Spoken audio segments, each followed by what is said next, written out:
Okay, so every now and then, you come across a movie, especially when dealing with a list of box office bombs. You'll come across movies that are like, okay, that doesn't deserve to be a bomb, but that does. Every now and then, you come across a movie that both equally deserves to be a box office bomb, but equally deserves not to be a box office bomb. This is a weird case, and I'm going to get into it. I don't think we're here to get better. This place takes your greatest fear and makes you live through it until it kills you.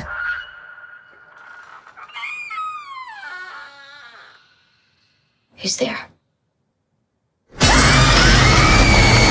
We can get out of this together.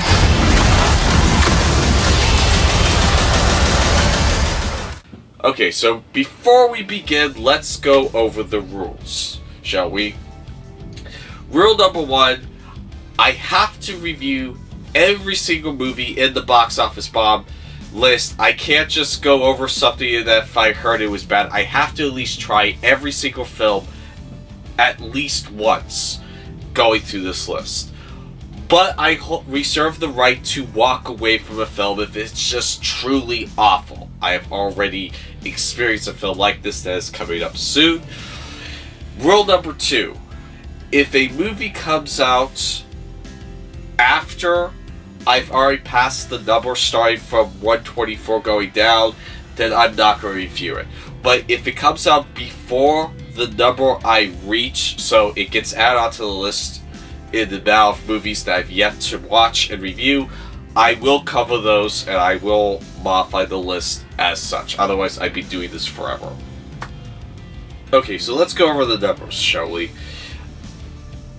This movie had a budget of $67 to $80 billion, but it only made $49.2 million. It's estimated that this lost somewhere in the ballpark of $95 million for the studio. Now, this is a Marvel X-Men superhero movie. Like, what happened?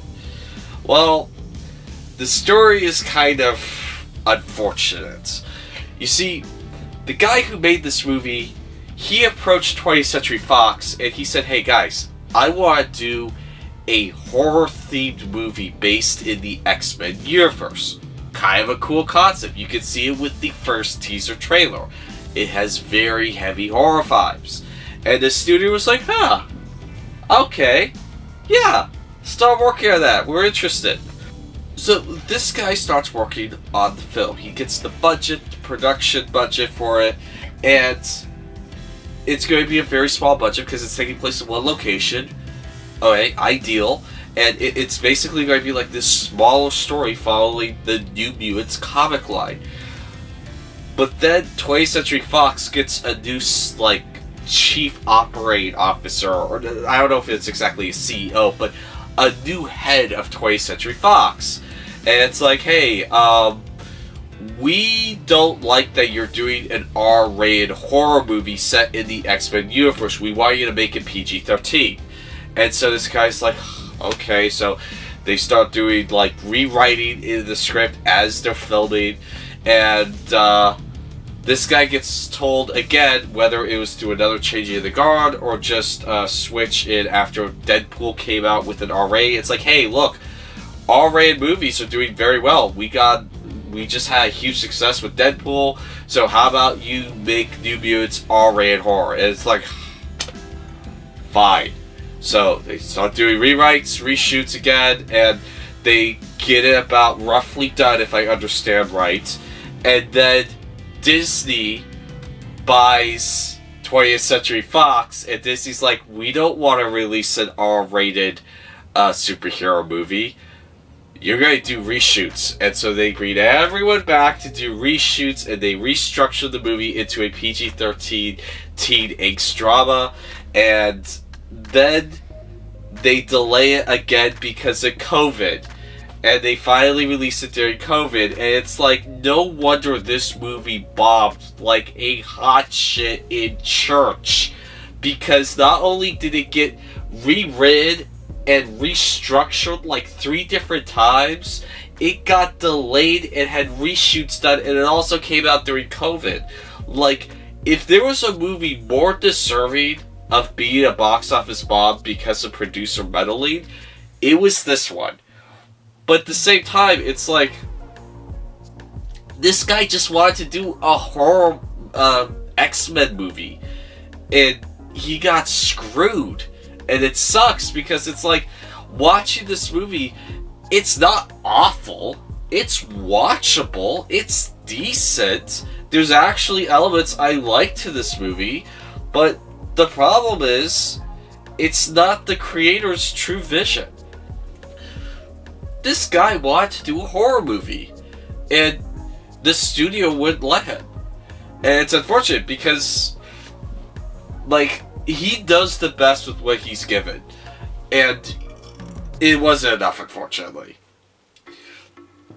Now, are there certain aspects that are truly outstanding? Yes. I thought Anna Taylor-Joy as Magic was a highlight. I mean, it felt like they just took the character from the comic book, ripped her off the pages, and put her in front of the camera.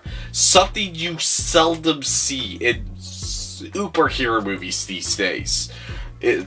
So it was a nice breath of fresh air scene, like a pretty close from comic to live action adaptation you could imagine.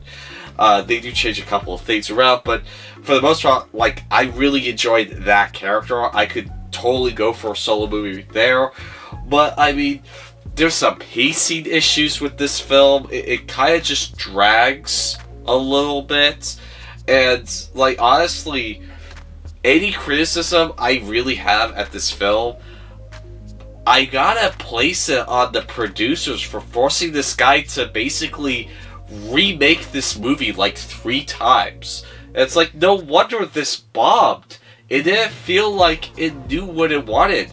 There were times in the movie it felt like it was trying to be scary, but there are times it was trying not to be scary, and it's like, it's very obvious that this movie's being pulled in 3 different directions.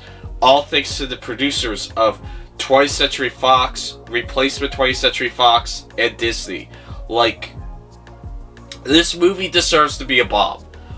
But at the same time, it doesn't. I feel bad for the director of this because he really wanted to do something unique and original, and the studio just wouldn't let him.